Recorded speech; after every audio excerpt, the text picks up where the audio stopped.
Saya mau bercerita sedikit Ustadz. Ya. Kurang lebih hampir 3 tahun yang lalu, saya melakukan suatu perbuatan yang mungkin bagi sebagian besar orang, bahkan Allah Subhanahu Wa Taala sendiri sampai murka. Perbuatan yang saya lakukan adalah suatu perzinahan, Ustadz. Nah, kenapa saya melakukan suatu perzinahan itu dan akhirnya istri tahu itu karena saya tidak mendapatkan kepuasan seksual dalam posisi tertentu yang saya inginkan. Padahal saya sudah meminta ke istri saya hampir 10 tahun yang lalu. Dan sekarang mendekati perkawinan saya yang sudah 12 tahun, Ustaz. Pertanyaan saya ada dua, Ustaz. Yang pertama adalah karena saya sayang sekali dengan istri dan anak saya, apakah yang saya lakukan ini salah, jelas salah? Terus lantas apa yang bisa saya ucapkan ke istri saya sehingga istri saya mau menuruti apa yang saya mau gitu loh.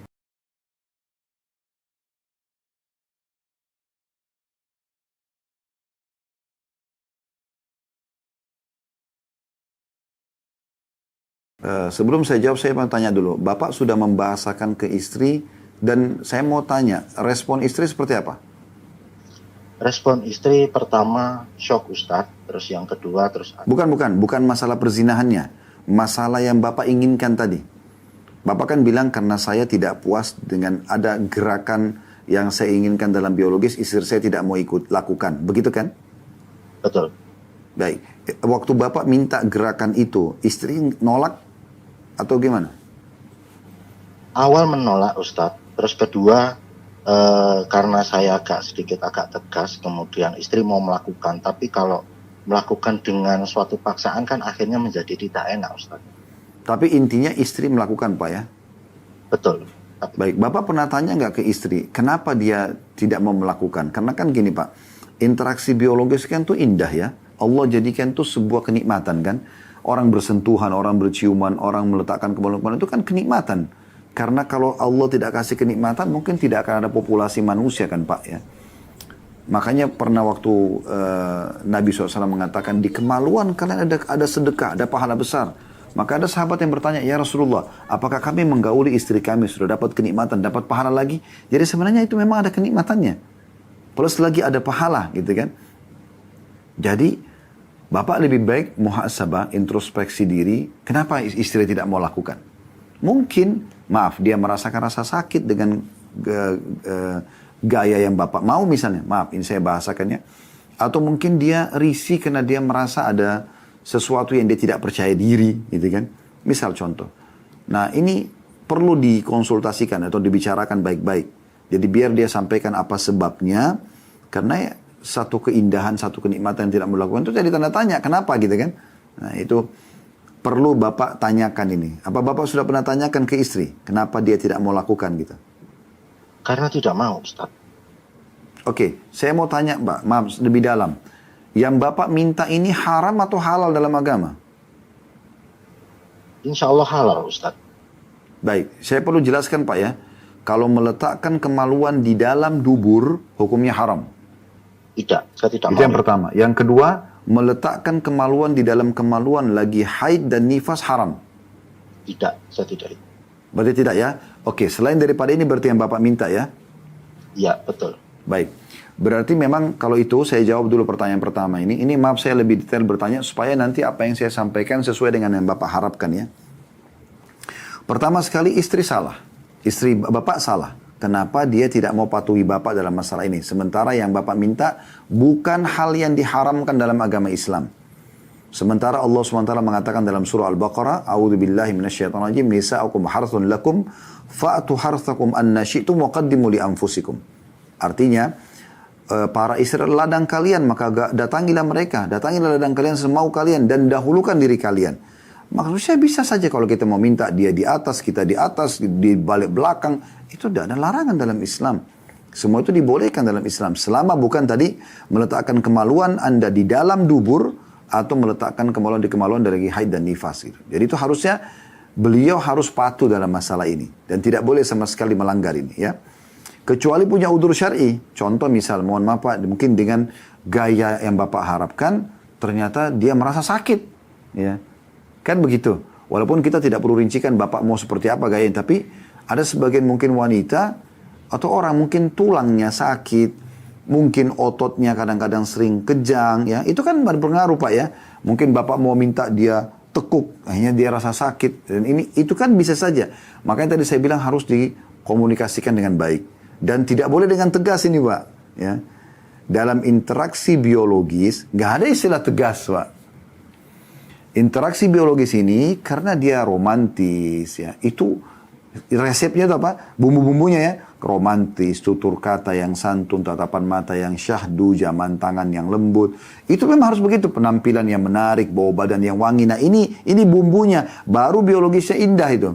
Tapi kalau mata melotot, mulut kasar, bau badan, tegas tadi Bapak bilang, nggak akan ketemu Pak. Nggak akan ketemu gitu. Ya, jadi ini harus Bapak faham ini. Terlebih lagi wanita itu perasaan Pak. Contoh begini, supaya Bapak faham ya. Saya kalau sama Bapak janjian nih. Nama Bapak misalnya A, ya. Nama saya Khalid misalnya. Saya janjian sama Bapak, Pak A kita janjian jam 1 siang ya. Terus tiba-tiba Khalid ini saya ini telat Pak. Saya datang jam 1:30 misalnya siang. Kalau laki-laki sama laki-laki sederhana Pak. Saya cuma tinggal bilang, maaf Pak Ayah, saya tadi telat. Ayo kita jalan sekarang yuk. Bapak sebagai laki-laki karena dominan akal, Bapak akan bilang begini. Oke baik Khalid, ayo kita jalan. Kalau laki-laki begitu Pak, simple. Sorry bro, udah kita jalan. Jalan, selesai. Tapi kalau perempuan tidak Pak. Mereka bukan akal, mereka dominan perasaan. Kalau Bapak janjian sama istri jam 1 siang, Bapak datang 1:30, Bapak telat, dia merasa tercoreng perasaannya. Dia nggak bisa kayak laki-laki. Udah ya tadi saya telat macet, sorry, ayo kita sekarang jalan. Nggak bakal mau dia. Ada retorika sendiri, sebenarnya sama, sedang ngajak jalan. Bapak duduk dekatnya, pegang tangannya, tatap matanya, Bapak bicara dulu baik-baik. Tadi begini loh ceritanya, maafin saya, mudah-mudahan ke depan tidak terulang. Nah begitu, sebenarnya sama saja. Tapi menghadapi laki-laki sama perempuan beda Pak.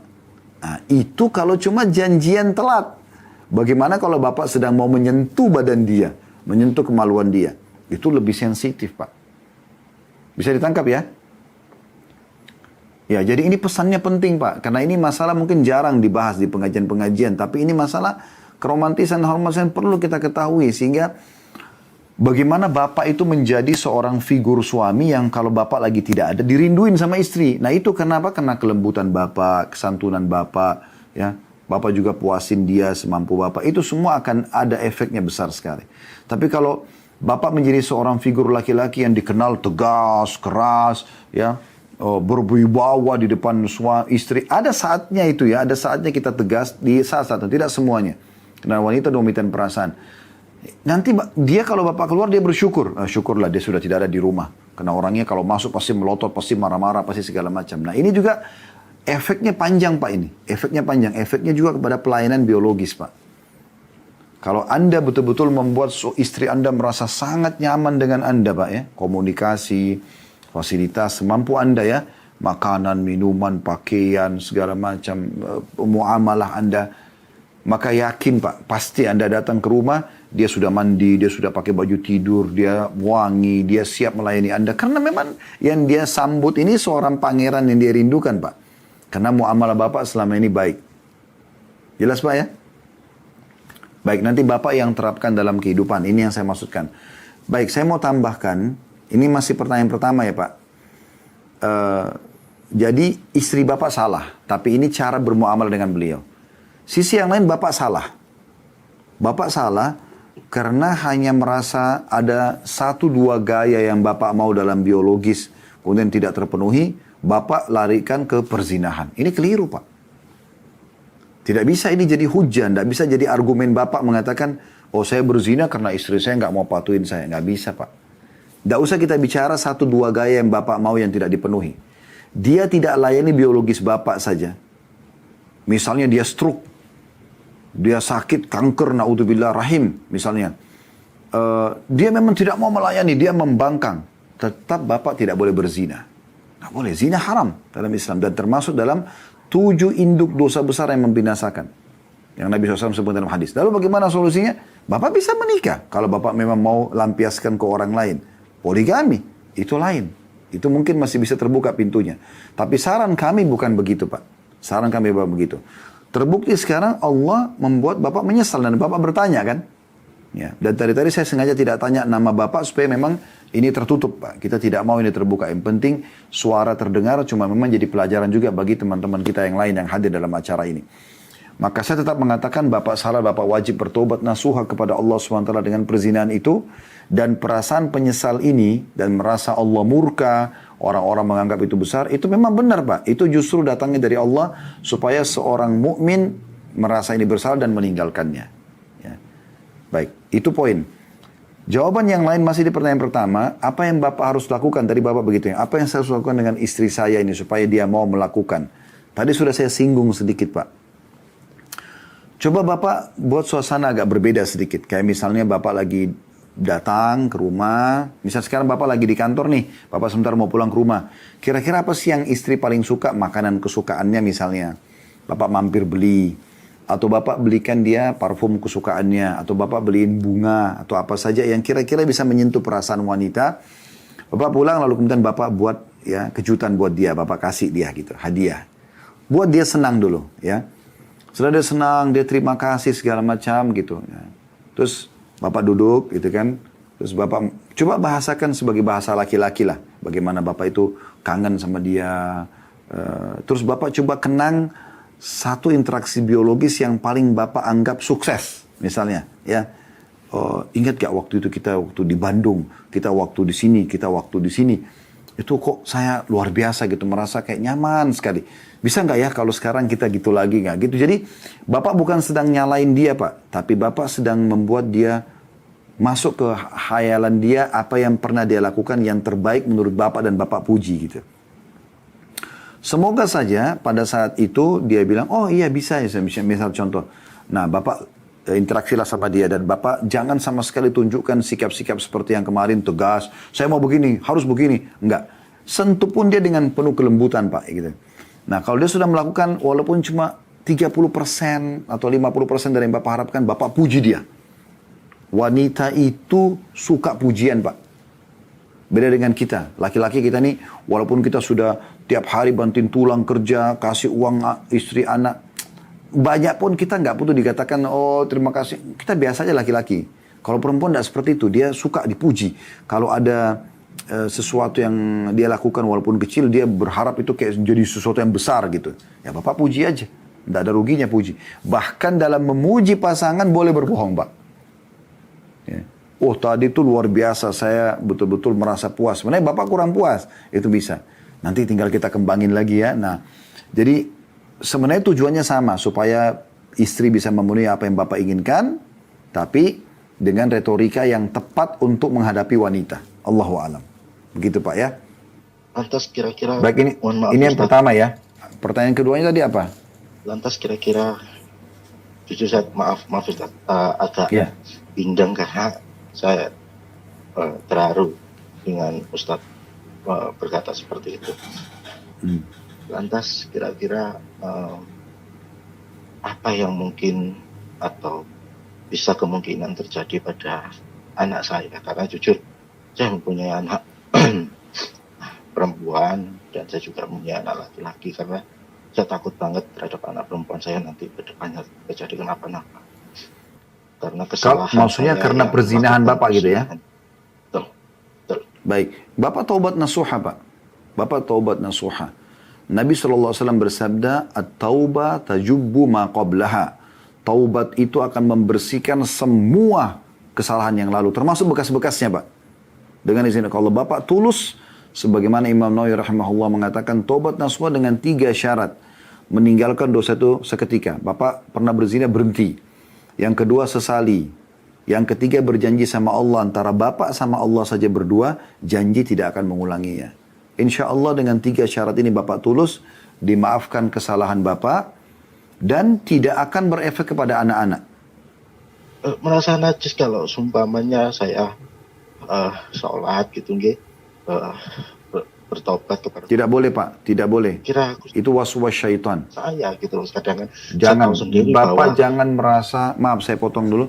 Bapak jangan merasa saya karena pernah berbuat zina ini terus saya ini najis menghadap Allah, saya tidak layak lagi. Itu was-was syaitan Pak. Tidak boleh ada sama sekali. Jujur, ya. Takut Ustaz.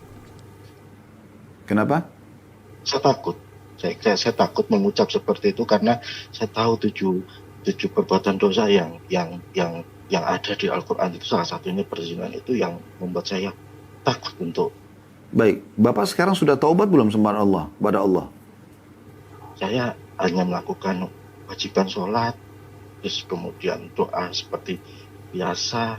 Tapi kalau tobat, saya takut mengucap itu karena takut ya kayak Ustadz ya kayak saya tuh kayak najis gitu loh Ustadz, kayak seperti ya Allah, kok hambamu ini melakukan ini, sudah tahu ada hukumnya, tidak boleh saudaraku, begitu. Kenapa kok? Pak begini, saudaraku seiman, jangan kecilkan hati Bapak, jangan buat Bapak ini seperti orang yang tidak akan diterima oleh Allah, Allah akan murka sama Bapak seumur hidup. Enggak. Rahmat Allah luas, Pak. Rahmat Allah luas. Allah itu dalam hadis Bukhari, Pak, sangat gembira dengan taubat hambanya. Taubat ini. Kata Nabi SAW, sungguhnya Tuhan kalian Allah lebih gembira dengan taubat hambanya dibandingkan seseorang di antara kalian yang membawa seluruh bekalnya di atas tunggangannya, di atas unta, ke padang pasir yang tidak bertuan, kemudian dia tidur di bawah sebuah pohon, lalu unta dan bekalnya semuanya hilang. Unta itu pergi dengan semua bekalnya. Pada saat dia bangun, dia cari keliling-keliling tidak ketemu. Dan di saat dia sudah putus asa, tidak bisa lagi ketemu dengan untanya, di padang pasir yang tidak bertuan, dia yakin dia akan mati. Dia mengatakan pada diri dia sendiri, saya akan kembali ke bawah pohon tadi yang saya tidur dan saya berharap tidak bangun lagi, saya sudah meninggal dunia. Maka dia kembali ke pohon itu, kata Nabi SAW, lalu dia tidur. Waktu dia bangun, dia temukan untanya di depan dia dengan bekal-bekalnya. Bagaimana gembiranya dia bisa melanjutkan kehidupan? Allah lebih gembira daripada orang itu dengan taubat hambanya.